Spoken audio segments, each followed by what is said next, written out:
मेरे प्रिय भाई और बहनों, मत्ती के सुसमाचार के अध्याय 19 उसके वाक्य 16 से 25 तक हमें एक सुंदर प्रसंग पढ़ने को मिलता है। एक धनी युवक यीशु के पास आ जाता है बड़े उत्साह के साथ और दंडवत करता है और पूछता है, भले गुरु, अनंत जीवन प्राप्त करने के लिए मुझे क्या करना चाहिए? प्रभु ने कहा कि नियमों का पालन करो। उसने कहा कि इन नियमों का पालन मैं अपनी युवावस्था से करते आ रहा हूं, मुझ में किस बात की कमी है?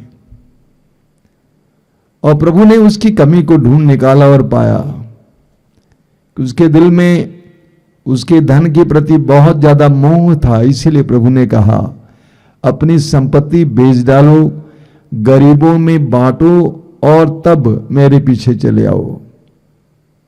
सुसमाचार में मत्ती लिखता है कि वो धनी युवक दुखी होकर वहां से चला गया क्योंकि वह बहुत धनी था।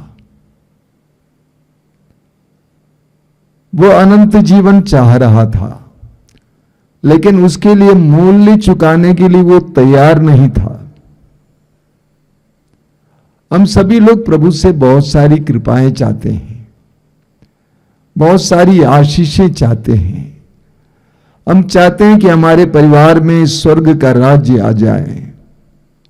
हम चाहते हैं कि हमारे परिवार में तरक्की आ जाए, हमारे जीवन में शांति आ जाए। हम चाहते हैं कि हमें प्रचुर मात्रा में जीवन मिले, अनंत जीवन मिले, हमें आध्यात्मिक ज्ञान मिले, आध्यात्मिक अभिषेक मिले, हमें आनंद मिले, हमें आध्यात्मिक ज्ञान मिले। लेकिन हमें उसके लिए मूल्य चुकाने की आवश्यकता है। सबसे पहले पता लगाना है कि मुझ में किस बात की कमी है। इस युवक ने बहुत अच्छा सवाल किया, मुझ में किस चीज की कमी है, किस बात की कमी है? हम में कई बातों की कमी है जिसके कारण हम प्रभु के जीवन में सहभागी नहीं हो पाते हैं।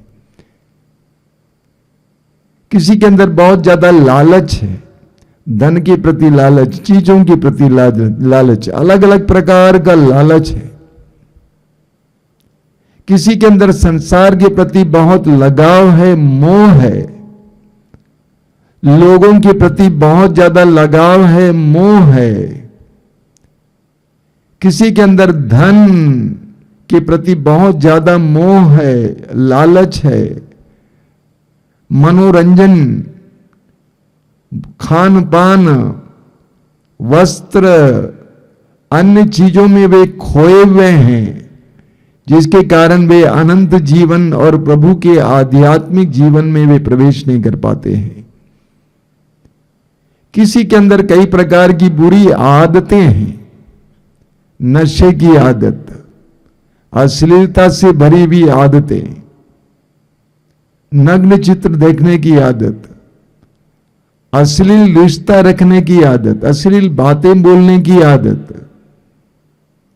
किसी के अंदर अक्षमा है, क्षमा की कमी है, वो एक बहुत बड़ी कमी है। किसी के अंदर सहनशीलता की कमी है, एक बहुत बड़ी कमी है। किसी के अंदर विश्वास की कमी है, किसी के अंदर प्रार्थना की कमी है। प्रकाशना ग्रंथ के अध्याय 3 उसके वाक्य 20 में प्रभु कहते हैं, मैं द्वार पर खड़ा होकर खटखटा रहा हूं। यदि कोई मेरी वाणी सुनकर मेरे लिए द्वार खोल देगा, मैं आकर उसके साथ भोजन करूंगा और वह मेरे साथ। प्रभु हमारे बगल में खड़े हैं, प्रभु हमारे द्वार पर खड़े हैं, प्रभु की कृपा हमारे बगल में है। मत्ती के सुसमाचार के अध्याय 7 वाक्य 11 में प्रभु यीशु कहते हैं, बुरे होने पर भी तुम अपने बच्चों को सहज ही अच्छी चीजें देते हो, तो तुम्हारा स्वर्गीय पिता तुम्हें अच्छी चीजें क्यों नहीं देगा? इतने प्रेमी, दयालु, करुणामय, सामर्थ्यवान, उदार प्रभु हमारे प्रभु हैं, हमारे पिता हैं। वो हमें सब कुछ देना चाहते हैं, लेकिन हमारे अंदर बहुत सारी कमियां हैं। देखिए, एक बात का ख्याल कीजिए, प्रभु की कृपा हमारे लिए उपलब्ध है। प्रभु की उपस्थिति सर्वत्र है। जितना हम शुद्ध होते जाएंगे उतना हम कृपा प्राप्त करते जाएंगे। ध्यान से सुनिएगा, हम जितना शुद्ध होते जाएंगे उतना हम प्रभु की कृपा प्राप्त करते जाएंगे। कमी हमारे अंदर है। हम अलग अलग बातें जिसके बारे में अभी अभी मैंने कहा था, उन सारी चीजों से हम लोग शुद्ध होते जाएंगे, तब हम महसूस करेंगे कि प्रभु मेरे करीब हैं। हम उत्पत्ति ग्रंथ की अध्याय 28 में पढ़ने को मिलता है कि याकूब को एक दर्शन मिला, एक सपना मिला। वो निर्जन प्रदेश में अकेले सोया हुआ था, रात का समय था। उसने देखा कि स्वर्ग खुला हुआ है और एक सीढ़ी लगी हुई है, स्वर्गदूत उतर रहे, चढ़ रहे हैं। याकूब नींद से जाग उठा और उसने कहा कि सचमुच ईश्वर यहां निवास करता है, मुझे यह नहीं मालूम था। और मैं आपको बताना चाहता हूं कि प्रभु की कृपा आपके करीब है, प्रभु का राज्य आपके करीब है। जैसा कि प्रभु यीशु ने स्वयं कहा, प्रभु स्वयं आपके करीब हैं। जितना आप शुद्ध होते जाएंगे उतना आप उसका अनुभव करने लगेंगे। एक महान संत है कलीसिया में जिसका नाम है आविला की संत तेरेसा। उन्होंने लिखा है, आध्यात्मिक जीवन में 3 चरण हैं। पहला चरण है शुद्धिकरण का चरण। पहला चरण है शुद्धिकरण का चरण। दूसरा है प्रकाशना का चरण, यानी हमारी बुद्धि प्रकाशित हो जाती है, हम पहचानने लगते हैं, समझने लगते हैं। तीसरा चरण है संयुक्ति का चरण, यानी ईश्वर के साथ जुड़ने का चरण। हम सभी लोग ईश्वर के साथ जुड़ना चाहते हैं, लेकिन हम पहले चरण से होकर नहीं जाते हैं। हम जितना शुद्ध होते जाएंगे उतना ज्यादा हम प्रभु के साथ जुड़ते जाएंगे, प्रभु को जानते जाएंगे। मैं 2-3 उदाहरण आपके सामने रखता हूं। यूहन्ना के सुसमाचार के अध्याय 4 में हम पढ़ते हैं कि प्रभु यीशु दोपहर के समय याकूब के कुएं के पास बैठे हुए थे और उस समय पानी भरने के लिए वहां पर समारिया से एक नारी आती है। प्रभु ने उससे वार्तालाप शुरू किया। प्रभु ने उससे कहा कि मुझे पानी पिला दो। उसने यीशु को पहचाना और कहा कि आप यहूदी हैं, आप यहूदी होकर मुझसे जल मांग रहे हैं। सबसे पहले उसने यीशु को एक यहूदी के रूप में पहचाना, क्योंकि यीशु का वस्त्र धारण, भाषा, आंखें सब कुछ बता रही थी। लेकिन उसके बाद उसने क्या पहचाना? उसने पहचाना कि यीशु एक नबी है। उसने कहा कि आप नबी हैं। अंत में उसने यीशु को मुक्तिदाता के रूप में पहचाना और वो वहां से भागती है और लोगों से जाके कहती है, उस व्यक्ति को देखिए जिसने मुझे मेरे जीवन के बारे में बता दिया, कहीं वो मसीह तो नहीं है। वास्तव में हुआ क्या? एक प्रक्रिया हुई। यीशु के सानिध्य में खड़े होने से, यीशु की वाणी को सुनने से, यीशु के वचन के द्वारा, यीशु की उपस्थिति के द्वारा उसके अंदर एक शुद्धिकरण हो रहा था। वो शुद्ध होती जा रही थी। जैसे जैसे वो शुद्ध होती जा रही थी वैसे वैसे वो यीशु को पहचानती गई। हमारे अंदर भी बहुत सारी बुराइयां हैं, बहुत सारी कमियां हैं, जिसके बारे में कुछ देर पहले मैंने आपसे कहा। जितना हम इससे शुद्ध होते जाएंगे उतना हम हमारे करीब निवास करने वाले प्रभु की उपस्थिति में प्रवेश करेंगे, उतना हम अपने जीवन में प्रभु की कृपाएं प्राप्त करेंगे। एक दूसरा उदाहरण लीजिए। यूहन्ना के सुसमाचार के अध्याय 9 में हम एक अंधे व्यक्ति के बारे में पढ़ते हैं जिसको प्रभु यीशु ने चंगा किया। लेकिन प्रभु ने अपनी थूक मिट्टी से सान कर उसके आंखों पे लगाया और कहा कि जाकर कुंड में धो लो। वो धोकर आया, उससे पूछा प्रभु ने कि क्या तुम्हें दिखाई दे रहा है? उसने कहा मुझे दिखाई दे रहा है, लेकिन मनुष्य पेड़ों की तरह दिखाई देते हैं। फिर प्रभु ने ऐसा ही करने को कहा। फिर उसने कहा कि मुझे सब कुछ सही सलामत दिखाई दे रहा है। हम जैसे जैसे शुद्ध होते जाते हैं वैसे वैसे हमें प्रभु की कृपा, प्रभु की उपस्थिति एहसास होने लगता है। एक छोटा सा किस्सा है, मजेदार किस्सा है। एक बार दो शराबी शाम के समय शराब पीने गए। शराब का अड्डा एक छोटी सी नदी है, नदी के उस पार था। एक छोटी नाव के सहारे वे दोनों नदी को पार करके उस पार गए। छोटी नदी थी। रात को उन्होंने अच्छी तरह से पिया। पीने के बाद वापस आए और वे नाव में बैठ गए और खेने लगे। रात भर वे खेते रहे, पसीना छूटा, लेकिन नदी के उस पार नहीं जा पाए। वे सोचने लगे, भाई इतने कम समय में नदी इतनी चौड़ी कैसी हो गई?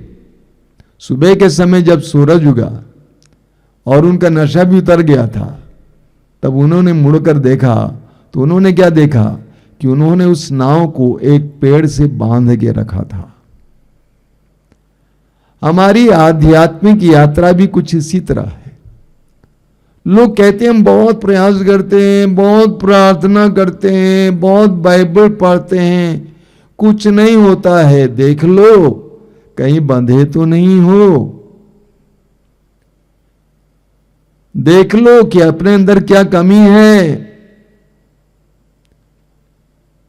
जब बंधन से छुटकारा पाएंगे आप आसानी से उस पार पहुंच जाएंगे। आध्यात्मिक जीवन बहुत अच्छा है, मजेदार है, लेकिन वो तभी संभव है जब हम लोग पहले चरण यानी शुद्धिकरण के चरण से होकर जाने को तैयार है। एक दूसरा उदाहरण लीजिए। मान लीजिए एक बछड़ा उसकी मां से यानी गाय से काफी दूर बंधा हुआ है, छोटा सा बछड़ा। वो क्या करेगा? वहां से रोएगा, मां मां मां रोएगा। जिस समय आप उसको आजाद करेंगे तो वो क्या करेगा? अपने पूंछ को ऊपर करेगा और दौड़ते हुए अपनी मां के पास आएगा और मां से दूध पीने का प्रयास करेगा। हमारी भी यही बातें हैं। समस्या यह है कि हम बंधन में हैं। समस्या यह है कि हमारे अंदर बहुत सारी बुराइयां हैं। जिस समय हम उन सारी बातों से आजाद हो जाएंगे, सीधे हम प्रभु के पास आ जाएंगे। संत अगस्तिन का उदाहरण लीजिए। संत अगस्तिन युवावस्था में पापमय जीवन जीते थे। उन्होंने अपनी युवावस्था में वासना युक्त जीवन जिया, गंदे रिश्ते रखे। लेकिन एक बार प्रभु यीशु से मुलाकात हो गई, प्रभु यीशु का साक्षात्कार हुआ। एक बार उनका परिवर्तन हुआ, मन परिवर्तन हुआ। सब कुछ छोड़ छाड़ कर यीशु के चरणों पर आ गए और अपनी सारी जिंदगी यीशु के लिए गुजारे। यीशु के वचनों पर मनन चिंतन करने और उसको लिखने के लिए समय बिताए। उन्होंने अपनी किताबों में लिखा है, तुझे पाने में मैंने कितनी देर कर दी, तुझे पाने में मैंने कितनी देर कर दी। उन्होंने लिखा है कि मेरी आत्मा तेरे लिए प्यासी है और वो तब तक प्यासी रहेगी जब तक वो तुझ में लीन ना हो जाए, क्योंकि वो तेरे लिए बनाई गई है। ये एहसास अगस्तिन को उस समय प्राप्त हुआ जब वो बंधन से आजाद हुआ था। हम सभी लोग बंधे हुए हैं, कहीं ना कहीं अटके हुए हैं। मैं आपसे कहता हूं, जिस समय आप उस बंधन से आजाद हो जाएंगे, आप प्रभु के चरणों पर आ जाएंगे, आप प्रभु के दास बनेंगे, आप प्रभु के गुलाम बन जाएंगे। पौलुस यीशु की कलीसिया को सताता था, लेकिन यीशु का साक्षात्कार होने के बाद वो यीशु का गुलाम बन गया, यीशु का दास बन गया। हमें लूकस के सुसमाचार के अध्याय 19 में एक सुंदर आदर्श मिलता है। वहां पर भी हमें एक धनी व्यक्ति के बारे में पढ़ने को मिलता है, लेकिन उसका नाम हमें मालूम है, जक्केउस। जक्केउस के बारे में सुसमाचार में लूकस लिखता है कि जक्केउस यीशु को देखना चाहता था कि यीशु कैसे हैं, और यीशु को देखने के लिए एक पेड़ की डाली पर बैठ जाता है, क्योंकि वो नाटा था और यीशु के चारों ओर भीड़ लगी रहती थी। यीशु जक्केउस के पास आ जाते हैं और यीशु ने जक्केउस को एक सुंदर सा इशारा दिया। यीशु ने जक्केउस से कहा, जक्केउस जल्दी नीचे उतर आओ, क्योंकि आज मुझे तुम्हारे यहां ठहरना है। आज मुझे तुम्हारे यहां ठहरना है। जक्केउस बहुत समझदार था और उदार था। उस धनी व्यक्ति की तरह जिसके बारे में शुरुआत में हमने कहा था, धन के प्रति उतना मोह नहीं था जितना उस व्यक्ति के अंदर था। जब प्रभु ने इशारा किया कि आज मुझे तुम्हारे यहां ठहरना है, जक्केउस ने अपने आप को जांचने का प्रयास किया। यीशु को मेरे जीवन में ठहराने के लिए मेरे लिए क्या बाधाएं हैं? उसको लगा सबसे पहली बाधा धन के प्रति उसका मोह है। उसकी जिंदगी का एकमात्र मकसद पैसा कमाना, धन कमाना था, जिसके लिए उसने ना जाने क्या क्या नहीं किया था। तो उसने सोचा कि मैं आधी संपत्ति गरीबों में बांट दूंगा। दूसरी बाधा उसको लगा, दूसरी कमी उसको लगा, मेरी जीवन शैली गलत है, मैं धोखेबाज हूं, मैं दूसरों को ठगता हूं, ये ठगने की प्रवृत्ति को मैं त्याग देता हूं। और उसने यीशु के सामने और लोगों के सामने इसको घोषित किया कि आधी संपत्ति गरीबों में दे दूंगा और जिनको मैंने ठगा था मैं उनको चौगुना वापस लौटाऊंगा। उसने निर्णय लिया, ये मेरे चॉइस, उसने चुना धन के अलावा, धन की अपेक्षा यीशु को चुना। नतीजा क्या है? नतीजा बहुत सुंदर है। प्रभु यीशु स्वयं उसको घोषित करते हैं, आज इस घर में मुक्ति आई है। नतीजा था आनंद, आजादी, बंधनों से आजादी, शांति, मुक्ति। उसके लिए जक्केउस को मूल्य चुकाना पड़ा। मेरे प्रिय भाई और बहनों, आध्यात्मिक बातों के लिए लालसा होना ही काफी नहीं है। प्रभु की आशीष के लिए लालसा होना ही काफी नहीं है, बल्कि उसके लिए मूल्य चुकाने के लिए तैयार होना है। लेकिन उससे पहले पहले अपने आप में झांक कर देखना है कि मेरे अंदर किन किन चीजों की कमी है, उसको पूरा करना है। आइए हम प्रार्थना करें। प्रभु यीशु, धन्यवाद देते हैं तेरे पवित्र वचनों के लिए, जो हमारी बुद्धि को प्रकाशित करते हैं,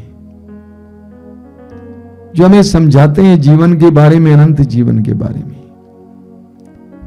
हमें जक्केउस की तरह बनाइए, तुझे पाने के लिए, तेरे राज्य को पाने के लिए, तुझे अपनाने के लिए, तेरे राज्य को अपनाने के लिए, तेरे आध्यात्मिक आशीषों को ग्रहण करने के लिए कोई भी मूल्य चुकाने वाले बने, त्याग तपस्या को स्वीकार करने वाले बने।